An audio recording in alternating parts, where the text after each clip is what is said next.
Hola amigos, ¿cómo están? Bienvenidos de vuelta al curso de CompTIA Security Plus. Estamos todavía en el dominio 2.0 y vamos a meternos de lleno en el objetivo 2.3. En este objetivo hablamos todo sobre vulnerabilidades y vamos a ver exactamente qué es una vulnerabilidad, por qué son importantes y de qué nos sirven conocer las vulnerabilidades para poder estar listos para proteger nuestro ambiente, ¿sí? Nuestras computadoras, nuestras redes, nuestros dispositivos, todos ellos vienen con algún tipo de vulnerabilidad. Y una vulnerabilidad es una debilidad del sistema. Puede ser un proceso, puede ser un control que puede ser explotado por una amenaza para comprometer la confidencialidad, integridad o disponibilidad de los recursos. Volvemos a la tríada de la CIA, de la confidencialidad, integridad, disponibilidad que habíamos visto en capítulos anteriores. Bueno, Álvaro, pero ¿por qué no podemos hacer un programa o una aplicación o un dispositivo que no tenga vulnerabilidades? Bueno, todo en la vida son trade-offs. Ya habíamos hablado un poco también de los trade-offs. O sea, queremos que sea fácil para el usuario loguearse. Ok, perfecto. Pero si lo hago muy fácil, puede ser vulnerable. También pueden ser errores, pueden ser bugs, pueden ser cosas que no vemos. También, fíjense que es muy fácil decir, bueno, yo quiero una aplicación que haga esto. Pero generalmente esas aplicaciones están hechas de pequeños microservicios y cada uno de esos servicios se comunican entre ellos. Y cuando una nueva funcionalidad se agrega, muchas veces no entendemos completamente qué tipo de efecto va a tener en el total de nuestra aplicación. Y ahí es donde pueden aparecer las vulnerabilidades. Entonces, muchas empresas, por ejemplo, lo que hacen, y no es, digamos, no es una bala de plata, como decimos en tecnología, pero muchas empresas lo que hacen es quedarse N-1. ¿Qué significa N-1? Bueno, la última versión menos una. ¿Por qué? Porque generalmente la nueva versión es la que tiene algún tipo de problemas, ¿no? Bugs, por ejemplo, son mucho más evidentes en las nuevas versiones. Cuando uno lanza una nueva versión, se olvida de ciertas cosas, entonces la gente se queja, hay un parche. Ustedes lo ven todo el tiempo, ni siquiera tienen que trabajar en sistema. Lo ven con Apple, lo ven con Android. Sale una nueva versión de Apple, una nueva versión de Android y a los 2 días sale un parche. ¿Por qué? Porque algún error cometieron y es normal, somos humanos. Por más que chequeemos millones de veces, esto puede pasar. Con las vulnerabilidades no es tan evidente. Las vulnerabilidades pueden existir durante años y no ser detectadas, o pueden ser detectadas por alguien y no usadas. Y esas son las vulnerabilidades más difíciles, que son las Zero Days, que vamos a ver en una de estas presentaciones. Pero, por ejemplo, un error de código que permite hacer una inyección de SQL. Ya vamos a ver lo que es una inyección de SQL, pero básicamente puedo hacer una query, una búsqueda SQL, usando el lenguaje SQL en la página web, cuando esto no debería de suceder. Una configuración insegura en un firewall. Alguien viene y dice, abrime el puerto 23 para tal IP. Después, esa persona se va de la empresa, no cerramos el puerto, alguien lanza una máquina con la misma dirección IP y ahora ese puerto y esa IP están abiertas y nadie sabe al respecto. O un firmware desactualizado en un router. Por ejemplo, no se aplicaron parches para exploit conocidos. ¿Cómo se documentan las vulnerabilidades? Bueno, esto tiene un montón de comunidad. ¿Qué es lo que hacemos? Si yo sufro un ataque Zero Day, un Zero Day significa una vulnerabilidad que nadie conoce. Bueno, en realidad no es que nadie conozca, sino que no fue usada en público. Y ninguno de los buenos vio ese ataque. La primera vez que los buenos ven ese ataque, pueden caer por ese ataque, pero ¿qué hace la comunidad? Documenta.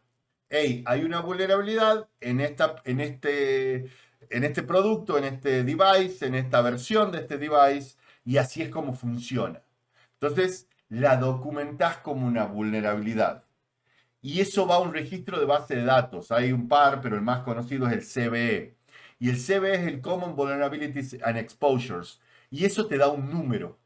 Entonces, por ejemplo, un ID único, una identificación única. CVE 2024-123445. Si vos buscas esa vulnerabilidad en la base de datos, te aparece a quién afecta, a qué productos, de qué versión y qué versiones ya no están afectadas. Entonces, si vos tenés esa vulnerabilidad o haces un escáner, por ejemplo, usando Nessus o usando OpenBus, o haces una auditoría de código usando SonarQube, y te da una alerta y te dice, tenés tal vulnerabilidad. Ok, ¿qué vulnerabilidad tengo? Hago clic, entiendo la vulnerabilidad y entiendo a qué versión del producto tengo que llevarlo para que esa vulnerabilidad no sea, digamos, posible nunca más.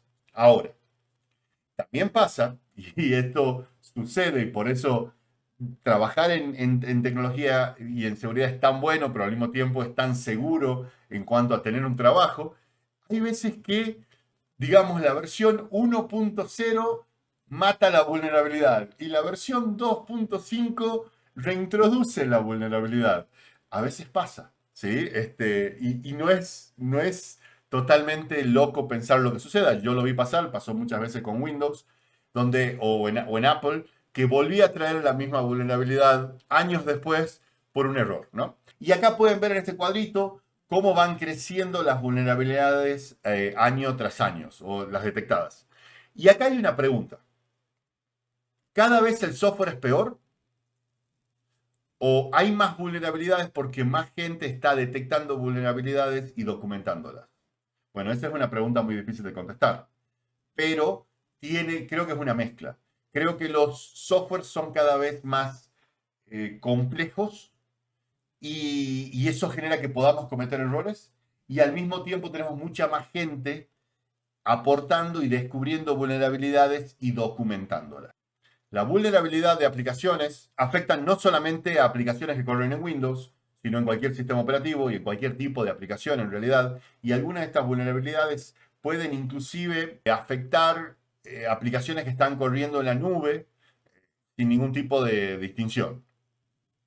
La inyección de memoria es ejecutar un código malicioso en memoria. La aplicación por alguna razón me da acceso a la memoria y yo puedo meter cosas dentro de la memoria sin que el programa lo sepa. Por ejemplo, el gusano Code Red. Ya vamos a ver en otro capítulo cómo se mitigan estos ataques, ¿sí? Ahora vamos a entender qué son estas vulnerabilidades. La mitigación es parte de otro episodio. El desbordamiento de buffer. Por ejemplo, que yo lanzo una aplicación y una vez que lanzo la aplicación, tengo un script que sobrepasa la memoria, la rompe a la memoria. Y cuando eso sucede, la aplicación entra en un estado distinto o en un estado completamente impredecible. O sea, da un error, sí, pero tal vez da un error y se apaga. Perfecto. Da un error y queda abierto. Y yo puedo extraer datos. Eso también es posible. Entonces, podemos tener distintos tipos de ataques de desdoblamiento de buffers. Ya vamos a ver con más detalle cómo funcionan esos ataques y cómo se mitigan de nuevo, ¿no? Condiciones de carrera, por ejemplo, un acceso simultáneo a recursos. Sobreventa de asientos en aerolíneas es un caso muy particular, pero en la vida real las aerolíneas lo hacen de gusto. O sea, dicen, bueno, tenemos un avión que tiene 250 pasajeros, estadísticamente un pasajero o dos pasajeros no llegan, ya sea porque tienen pasaje que pueden cambiarlo y lo cambian horas antes de despegar, o porque se enfermaron, o porque tuvieron un accidente. Entonces, ellos sobrevenden sabiendo que muy probablemente alguien no llegue y esa persona pueda abordar. Si se termina dando que todos llegan, bueno, ahí empieza la cuestión de, bueno, le damos vouchers, pero el riesgo de hacerlo vale la pena. Eso sería una condición de carrera, si se quiere, voluntaria. Ahora, pueden haber condiciones de carrera que no son voluntarias. Y les doy un ejemplo que me pasó a mí hace muchísimos años, era otro mundo, pero que vale la pena que se lo cuente. Yo tenía alrededor de 10, 11 años. Mi papá me manda a hacer unos mandados, a pagar unas cosas, luz, gas, no me acuerdo, y me da la tarjeta de débito de él que tenía un banco que tenía un cajero automático. Creo que era uno de los primeros cajeros automáticos que existían en mi ciudad. Entonces se dio algo muy particular y se dio un ataque de condición de carrera sin que yo lo supiese. Y así funcionaba. Obviamente en ese momento, las transacciones que se hacían en cajero automático no eran en tiempo real.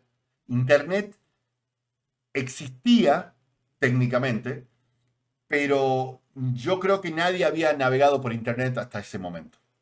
Entonces, ¿qué es lo que pasaba? Vos depositabas algo o hacías una extracción, la transacción quedaba localmente en el cajero y eventualmente alguien pasaba con un disquete o no sé con qué y lo llevaba al centro de datos y eventualmente todo se cuadraba y los datos cuadraban.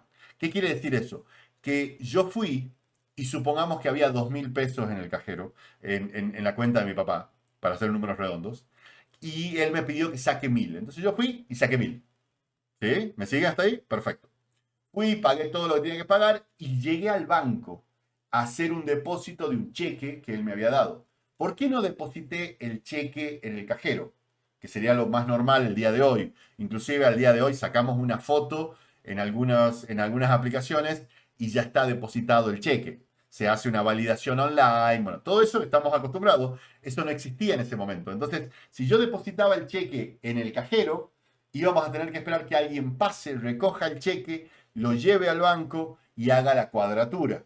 Entonces, si yo lo deposito en el banco, es mucho más rápido, ¿no? ¿Estamos de acuerdo hasta ahí? Perfecto. Llego. Le estoy por dar el depósito al cajero de persona en el banco y le digo, disculpa, ¿me puedes decir el saldo que tengo? Entonces el tipo me dice 2.000 pesos. Yo dije, ok, yo acabo de sacar 1.000, había 2.000. Saqué 1.000, tengo el papel que dice que quedan 1.000, pero él me está diciendo que son 2.000 lo que están disponibles. Yo dije, ok, tal vez no funcionó la transacción y me regaló plata. Tenía 11 años también, ¿no? Entonces le dije, bueno, ok, perfecto, dame los 2.000 y deposita este cheque. Entonces, yo recibí esos 2.000, no le dije nada a mi papá, me los guardé y eventualmente me fui otro día y compré vinilos. Bueno, en realidad nunca llegué a comprar vinilos porque, spoiler alert, no funcionaba así. Eventualmente, alguien sacó los datos del cajero un día, los llevó al centro de datos del banco o al banco, hizo la cuadratura y mi papá estaba en rojo. ¿Por qué? Porque había 2.000 y yo saqué 3.000 en dos transacciones. Eso sería una condición de carrera. ¿Por qué? Porque el atacante terminó con 3.000 cuando había 2.000. Sería tomar ventaja de un mal diseño. En ese momento era el único diseño posible, no era un mal diseño, ¿no? Y también están las actualizaciones maliciosas, por ejemplo, si yo puedo poner algún código oculto en los parches, por ejemplo, como el ataque que sucedió en CCleaner, donde alguien puso código oculto dentro de los parches y cuando la gente pacheó o actualizó, el ataque funcionó. Si quieren hablar rápido de cómo mitigar, bueno, firmado de código, validación de entradas, parches oportunos, todo eso permite mitigar, pero hay un episodio dedicado a la mitigación que ya vamos a ver. Vulnerabilidades web. Bueno, una de las vulnerabilidades web más conocidas es SQL Injection, donde nosotros podemos manipular bases de datos mediante entradas no validadas. Entonces, por ejemplo, yo tengo un campo de búsqueda o inclusive en el URL yo podría poner asterisco y hacer select from users where 1 es igual a 1 y me da todas las respuestas. ¿Qué es lo que está pasando? Bueno, por lo general la aplicación tendría que hacer algún tipo de limpieza y validación de mis entradas y no lo está haciendo. Y entonces estoy hablando directamente con la base de datos SQL. Eso es una gran vulnerabilidad porque básicamente si sé cómo puedo llegar a robar todos los datos que están dentro de mi sitio web. Y eso, ustedes dirán, bueno, Álvaro, eso no sucede. Ya vamos a ver, hace siglos, hace años, que está en el top 10 seguro. Y si no está en el top 1, pega en el palo. ¿Cómo se mitiga eso? Bueno, con consultas parametrizadas y procedimientos almacenados. Después tenemos el Cross-Site Scripting, XSS, que es inyectar scripts maliciosos en página web. Entonces, por ejemplo, yo puedo meter scripts maliciosos en páginas web y si no hay algún tipo de validación de entrada y codificación de salidas, el software me lo permite hacer. OWASP Top 10 es una base de datos de vulnerabilidad. OWASP en realidad es una base de datos de vulnerabilidades críticas en aplicaciones web. La top 10 son las más usadas, las más conocidas, las que siempre están al tope. Y esto puede ir cambiando, ¿sí? O sea, un año inyecciones puede estar al tope y después va a estar quinta y después va a estar tercera, ¿sí? Según los datos que se van recopilando. Pero es muy raro que algo desaparezca del top 10.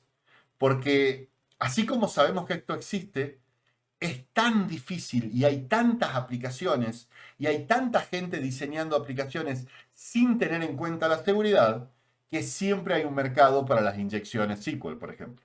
Entonces, OWASP es un proyecto abierto que identifica los 10 riesgos web más activos y más críticos a nivel global. Se actualiza cada 3 o 4 años, la última versión es del 2021, y el 94% de las aplicaciones tienen alguna vulnerabilidad del top 10 según Verizon. Entonces, por ejemplo, tenemos vulnerabilidades de inyecciones, de fallo de autenticación, exposición de datos, diseño inseguro, configuración insegura, componentes vulnerables, fallo de control. Entonces, todas esas cuestiones son importantes para entender. Y en el examen aparece OWASP Top 10, no preguntándote cuáles son, sino para qué sirve y para qué se usa el OWASP Top 10. También podemos tener vulnerabilidades en virtualización y nube. Por ejemplo, una de las vulnerabilidades más peligrosas son el escape de VM. Para que ustedes entiendan esto, hay un host físico que generalmente son gigantes, ¿no? O sea, por ejemplo, doble CPU, terabyte de RAM, y muchas veces el almacenamiento ni siquiera vive dentro del mismo host, sino vive en una SAN o en una NAS. Pero si un virus se escapa de la virtual machine, de la máquina virtual, y salta a otra máquina virtual, o peor, salta al host y ataca al host, esto puede ser un desastre. Entonces, y eso se puede dar en algún hipervisor. Obviamente, cuando sale una vulnerabilidad y se descubre una vulnerabilidad como esta, se pachea. Y esto es muy importante que lo entiendan porque muchas veces, si ustedes trabajan en seguridad y hacen algún tipo de análisis forénsico, en el examen muchas veces la respuesta es crear una máquina virtual y testear el ataque en esa máquina virtual. Pero si el hipervisor, que es lo que maneja, lo que esconde al host de las máquinas virtuales, tiene algún tipo de vulnerabilidad, ese virus, ese ataque que hemos instalado en la máquina web, perdón, en la VM, puede terminar afectando nuestro host. ¿Sí? Entonces, muy importante. Expansión de VM, por ejemplo, que también es otro problema, que tengamos muchas máquinas virtuales sin saber para qué sirven. Entonces ya perdemos el control. ¿Por qué? Porque tenemos un host físico, pero en ese host físico yo puedo correr cientos de máquinas virtuales. Si no tengo un control de quién es el dueño, quién es el responsable, quién es el responsable de patchar esas máquinas virtuales, esto se termina convirtiendo en algún tipo de vulnerabilidad. En la nube, fíjense que la tenencia siempre es compartida, excepto casos muy particulares en AWS y en Azure y en Google Cloud, donde uno puede tener una máquina dedicada, un host dedicado. Siempre uno está compartiendo la tenencia con otra gente. Entonces, AWS, Azure, GCP, ellos trabajan muy fuertemente en la separación entre tenants o entre, digamos, gente que alquila estos recursos. Entonces, para evitar eso. Pero es muy difícil y muchas veces se puede llegar a dar que alguien pueda atacar a otra máquina virtual. Y no siempre significa que nos vayamos a escapar de una máquina virtual e inyectar virus. Pero imagínense que estamos compartiendo el mismo host, el mismo servidor.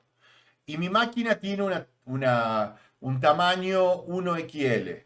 Y la otra persona tiene un tamaño 1XL.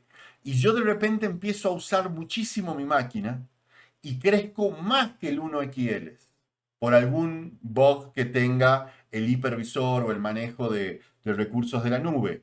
eso termina poniendo la máquina virtual de mi vecino mucho más lenta de lo que tendría que estar. Y eso se da mucho, ¿eh? Eso se da mucho más, es mucho más posible que nosotros podamos, eh, ¿cómo puedo decir? Impactar a mi vecino en cuanto a velocidad y performance que en un virus.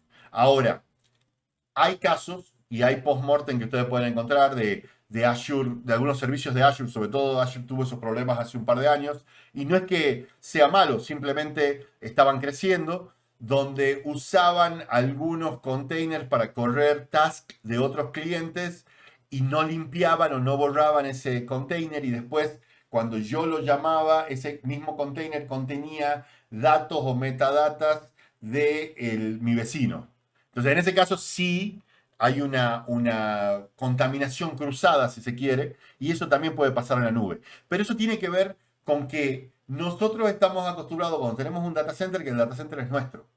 Y en la nube tenemos que acostumbrarnos que estamos compartiendo la tenencia de los recursos con otras empresas. Una herramienta que funciona mucho para estos casos es el CASB, que es el Cloud Access Security Broker, donde es una aplicación centralizada que maneja las políticas de seguridad, por ejemplo, y eso nos da algún tipo de visibilidad a lo que tenemos dentro de la nube y cómo lo estamos usando y cómo lo estamos protegiendo. Ya habíamos visto ataques en cadena de suministro, pero para que yo pueda atacar tiene que haber una vulnerabilidad. Y la vulnerabilidad puede existir o puede ser creada. Por ejemplo, proveedores de hardware, donde tengan componentes que son falsificados o comprometidos. Un ejemplo de esto, no sé si leyeron en las noticias hace un par de meses atrás, la inteligencia de Israel había hecho explotar unos pagers de Hamas y había matado a unos líderes de Hamas a través de ese ataque. ¿Cómo hizo Israel para conseguir eso? Bueno, básicamente ellos infiltraron al proveedor del hardware de los pagers, pusieron el explosivo plástico dentro de los pagers y encontraron una forma de hacerlos explotar. Jamás fue, compró los pagers. Y vos dirás, Álvaro, ¿por qué compraron pagers y no teléfonos? Bueno, los pagers son mucho más difíciles de hackear que los teléfonos porque tienen mucho menos componentes. El software es mucho más tranquilo y básicamente vos tenés que llamar a un número y dejar un mensaje para que el pager haga el beep y al mismo tiempo te da un código, un número o algo. Es como un telegrama, es algo muy cortito y es bien confidencial. Lo que ellos, y es más, fíjense que ellos no buscaron entender cuál era el código, cuál era el mensaje que esos pagers lanzaba, que sería bien difícil, y se fueron por la fácil, que es hacerlos explotar. Si la persona tiene puesto el pager, acabo con la persona. Entonces, al final de cuentas, fíjense cómo un ataque que es predecible hasta cierto punto, que es decir, bueno, me están leyendo los mensajes, termina siendo no, me están haciendo explotar el hardware, que es completamente distinto. Proveedores de software, biblioteca de terceros con malware, por ejemplo, Log4j. Bueno, eso se da mucho. Si ustedes se ponen a ver, si ustedes programan o programaron alguna vez, ustedes fíjense que usamos un montón de librerías de terceros. Por ejemplo, si ustedes van a hacer una aplicación Python para AWS, van a usar Boto 3. Entonces, ustedes confían en Boto 3 y bueno, yo sí, porque Boto 3 es oficial de AWS y cuando lo bajo de el proveedor oficial. Ahora, si ese proveedor, que no sea AWS, sea un proveedor chiquito, es comprometido, tenemos un problemón. Porque cualquier persona que instala esa librería está comprometida. Entonces, ¿cómo podemos manejar eso nosotros? Bueno, hay un montón de formas, pero muchos servicios de AWS o de Azure o on-prem existen como catálogo de servicio, donde vos decís, bueno, ok, vos podés bajar de mi catálogo Log4j. Entonces decís, pero ¿cómo sé que Log4j es bueno? No, tengo un equipo dedicado que baja Log4j, lo escanea, chequea en foros, lee la librería, la examina. Tengo un lector de código que lo lee completamente todo el tiempo y cada nueva versión es chequeada y una vez que vos la descargas de tu catálogo interno, en teoría eso está seguro. Si tenés un muy buen sistema para chequear el pipeline o de nuevo el suministro de cadena, estás seguro. Y los proveedores de servicios, por ejemplo, fallos en controles de seguridad delegados. Imagínate que usted dice, bueno, yo tengo una empresa que me maneja la página web y tengo 10 páginas web con ellos y ellos tienen cientos de páginas web con otros que le manejan a otros. Y de repente el tipo se enoja con el jefe y se loguea como administrador y inyecta un código malicioso o un backdoor antes de irse y renunciar. Todas esas cuestiones son vulnerabilidades en cadenas de suministro. Vulnerabilidades criptográficas, por ejemplo, que alguien me robe los certificados. Puede pasar. Si les gusta la historia, ustedes sabrán que los alemanes usaban unas máquinas que se llamaban Enigma para cifrar sus comunicaciones con los submarinos y con los mandos. Entonces, los aliados querían de alguna forma romper esa criptografía para poder entender a dónde lo estaban mandando los submarinos, a dónde mandaban las tropas y leer todas las comunicaciones internas entre los altos mandos y los soldados. Y bueno, entre que alguien robó una máquina Enigma, entonces dijeron, bueno, ya está, pero en realidad, bueno, estaba la máquina Enigma y necesitabas un libro que te decía cómo setearla y en qué porque tenía como varios rotores, entonces tenías que poner los rotores de una forma según el día y eso te permitía leerlo. Entonces, Alan Turing, un inglés que fue el padre de la computación hasta cierto punto, creó una máquina que permitió hacer todos esos cálculos en tiempo casi real. Y lo que ellos lograron es, vos para poder desencriptar eso, necesitas saber algunas palabras, no todas, pero algunas. Entonces ellos descubrieron que la mayoría de los mensajes alemanes empezaban con la fecha y como una alabanza al Führer. Entonces siempre los primeros, no sé, digamos, 15 palabras eran iguales. Entonces, bueno, eso te da un baseline y te dice, ok, estas son siempre estas 15 palabras. Y según estas 15 palabras, que yo sé que existen, no sé el resto del mensaje, pero sé estas 15 palabras, yo puedo usar mi computadora para empezar a mover virtualmente todos los rotores hasta que yo pueda leer las palabras que yo sé que existen. ¿Se entiende? O sea, si yo sé que es hola la primera palabra y yo lo que estoy viendo es basura, voy moviendo los rotores hasta que leo hola. Pero si lo hago a mano, tal vez me lleva un mes. Y en el momento, dentro de un mes, yo puedo leer ese mensaje, pues ya es muy tarde, no me sirve para nada. Entonces necesito una computadora para que haga esos cálculos lo más rápido posible, para que en minutos yo pueda entender dónde va cada rotor. Una vez que sé dónde va cada rotor, puedo leer el mensaje en minutos, ¿sí? Entonces, lo mismo pasaría si alguien pierde sus llaves privadas. Vos perdés las llaves privadas, vos no sabés que yo las tengo, vos mandás datos creyendo que estás completamente protegido y yo tengo tus certificados o tus llaves y puedo leer tu mensaje. Entonces, bueno, compromiso de certificados es algo tremendo. Después también está el ataque de SSL o TLS downgrade, que es básicamente forzar protocolos obsoletos, por ejemplo, un ataque Poodle. Entonces, imagínense que mi servidor usa TLS 5.0, que no existe, pero no importa. Y entonces yo empiezo, no, yo hablo TLS 1.0. No, yo hablo TLS 1.0. No, yo hablo TLS 1.0. Y eventualmente, depende cómo esté configurado el servidor, capaz que dice, bueno, ¿sabes qué? Hablemos 1.0. En el momento que hablamos 1.0, tiene un montón de problemas. El protocolo 1.0 es fácil de craquear y automáticamente me empiezan a leer los datos. Y después tenemos los dispositivos móviles y el Zero Day o día cero. Si ustedes usan un iPhone o un Android, tiene ciertas protecciones que vienen del fabricante. Si yo para instalar un juego gratis le hago jailbreak a mi iPhone, básicamente le estoy creando una backdoor que supuestamente solo yo conozco. Pero en realidad si lo conozco yo, lo puede conocer alguien más. Entonces lo ponemos en riesgo. Lo mismo pasa con las aplicaciones de Android. No, mira, para instalar esta aplicación necesitas hacer routing. Pero si vos haces routing, básicamente vos le decís a Android, vos no sos el dueño de mi teléfono, yo soy el dueño de mi teléfono, pero ahora la seguridad depende de mí. La diferencia es que Android tiene un equipo dedicado a manejar la seguridad, o a Apple también, y yo no. Entonces, nunca deberían hacer jailbreaking o routing. Sideloading, por ejemplo, en Android ustedes pueden cargar aplicaciones a través de una APK sin necesidad de hacer jailbreaking. En iPhone tienen que hacer jailbreaking para poder hacerlo. O en el caso de Android se llama routing. Y habíamos hablado de los ataques Zero Days. ¿Cómo funciona?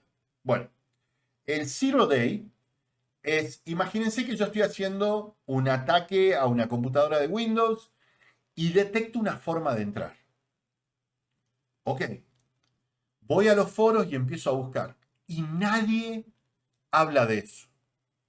Y empiezo y busco y busco y busco y nadie sabe que ese ataque existe. Si yo me guardo ese ataque para algún día usarlo, tiene un valor fenomenal. ¿Por qué? Porque nadie sabe que existe. Tal vez alguien más lo detectó y también se lo está guardando. Eso no lo sabemos. Pero lo que sí sabemos es que los tipos buenos, las empresas buenas, las empresas que están manteniendo sus servidores actualizados, no tienen protección contra mi ataque. Los antivirus no saben que mi ataque existe. Alguien más puede saberlo, pero mientras los proveedores de seguridad y los proveedores de servicios, sistemas operativos o los proveedores de teléfonos no sepan que esto existe, yo tengo un as en la manga.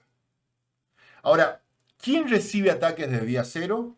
Generalmente son aplicaciones o empresas gigantes. ¿Por qué?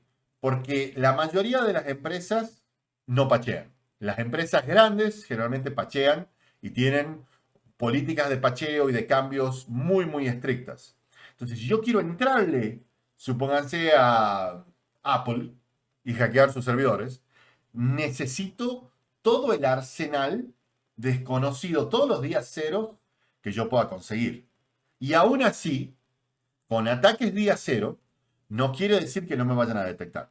Ahora, el día cero pasa a ser día 1 en el momento que lo uso y es detectado. Yo puedo usarlo y que no sea detectado y aún así seguir siendo un día cero, sí, puede ser, es muy raro. ¿Por qué? Porque si yo entiendo que hubo un ataque y leo los logs, puedo empezar a entender el ataque. Tal vez no sé exactamente cómo es, pero yo sé que este ataque, que se llama día cero, genera estos logs. Y si yo le doy eso a la comunidad y lo pongo en una CVE, la comunidad va a empezar a trabajar, las detecciones de los antivirus van a empezar a tener ese contexto y mi día cero ya no es un día cero. ¿Cómo puedo mitigar? Bueno, las mitigaciones de MDM, o sea, de jailbreaking y routing es tener un MDM, un Mobile Device Manager, un manager de teléfonos móviles, donde se instala como administrador y básicamente hace chequeos de seguridad, hace chequeos de estado de mi teléfono. Por ejemplo, un MDM me puede obligar a hacer actualizaciones y un montón de otras cuestiones y detecta el ruteo o el jailbreaking. Y en cuanto al zero day, realmente, por más que acá dice política de actualización, si es zero day, no importa cuántas actualizaciones le pongas, sigue siendo zero day. Entonces, realmente mi única opción es monitorear y prestar atención y escuchar y entender cómo es el ataque y responder a ese ataque lo más rápido posible. Pero en realidad en día cero no tenés muchas opciones más que relajar y hacer lo mejor posible con tu equipo. Bien, las claves para el objetivo 2.3, entender qué es una vulnerabilidad, entender cómo se descubre una vulnerabilidad, entender cómo se crea o qué incluye un CVE y entender OWASP. Bueno, espero les haya gustado. Por favor, no se olviden de registrarse y recomendarnos con las personas que lo necesiten. Ya saben que estamos haciendo un montón de contenido y lo único que buscamos realmente es que esto les llegue a la mayor cantidad de gente posible para que puedan aprender y mejorar en su carrera. Muchas gracias.